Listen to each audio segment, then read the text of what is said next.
So another problem on this '07 Ram truck, 3500 Cummins diesel, was left and right front wheel speed sensor fault codes. So I checked the connections. Customer says both front wheel bearings were recently replaced, not at the same time, one and then another one about 6 months later. The fault codes point to either a defective wheel speed sensor or a problem in the ABS unit. I checked continuity. I've got 12 volts at the sensor. So I thought I'd just plug in another wheel speed sensor or hub and bearing assembly just to try it, because that's faster than.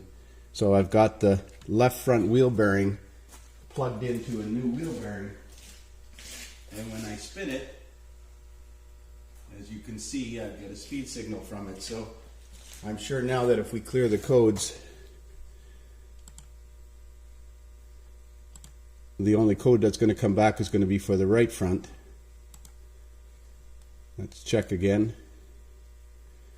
So either it's got the wrong wheel bearings in it, which is possible, or they're both defective. That's all I can say. So he's going to have to find out whether or not there's any kind of warranty on these wheel bearing assemblies. I think I might try this new wheel bearing in the right front just to be sure that it's both wheel bearings and not a wiring harness on the right side. So I unplugged the right front speed sensor, and the terminal looks a little compromised in there. And here is the connector here, and you can see that one of the terminals is busted off right in the connector, and it appears to be broken inside there.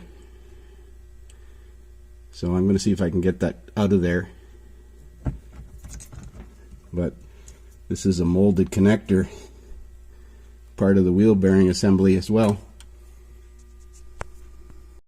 So it turns out that this S824 standard connector, which fits a fuel injector on a Dodge gasoline engine, is actually the same, with the exception of having a little plastic clip that would hold it into the fender.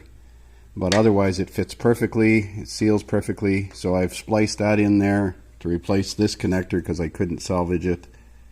The one terminal is spread apart and the other one's busted off inside. Got to make sure you maintain the correct polarity on the connector. Polarity is important on this type of sensor because it's digital. So the white wire went to the outside just like that, and now it's red on the connector. So we'll plug in the new wheel bearing and make sure that the speed signal works on this side.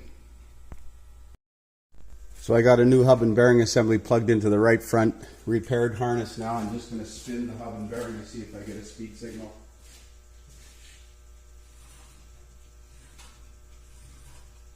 Yeah, let's see, we got a speed signal. Yes, we do. So, and I'm sure if we go check codes now, I should have a code for the left side, and the right side is cleared now. So unfortunately it's going to need two wheel bearings to fix it. One because the terminal is broken off in the wheel speed sensor connector, and the other one because it's defective wheel speed sensor. Normally the wheel speed sensors will not turn on the red brake warning light. So I'm looking for a reason why the red brake warning light is on. It's not because the parking brake is on, because if I put it on, the daytime running or headlights shut off, daytime running lights shut off, and it starts flashing. So that's released. But there's nothing in the data list that suggests low brake fluid. Mind you, I might have to look in the TIPM to see the park brake switch input switching. So we're going to have a look in the TIPM and see if there's anything in that TIPM that would suggest why that brake light is on. Well, that might do it. I had the ABS module unplugged, so maybe that's why I never cleared the code. Let's see if I can clear that code while it's running.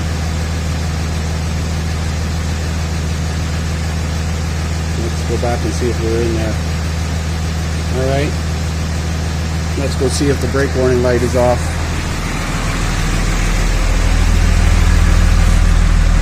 No, it's not. So let's have a look at data now. The brake fluid level is normal. Brake fluid level voltage is 3.6. I think I'm going to plug in two wheel bearings and see what happens. Okay, now I got 2 wheel bearings plugged in. Not installed, obviously. So I still have the fault codes stored, it says, they're not active. I should be able to clear those codes.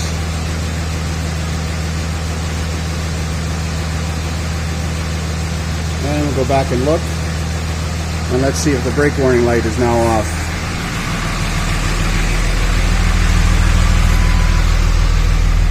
Oh, we're in ABS Diagnostics, that's why it's flashing now. Let me get it out of ABS Diagnostics. So it turns out that with 2 wheel speed sensors failed on the front of this thing, it turns on the red brake warning light. That's not like a GM. I wasn't aware of that. So it definitely needs 2 wheel bearings, and that'll get rid of the red brake warning light as well.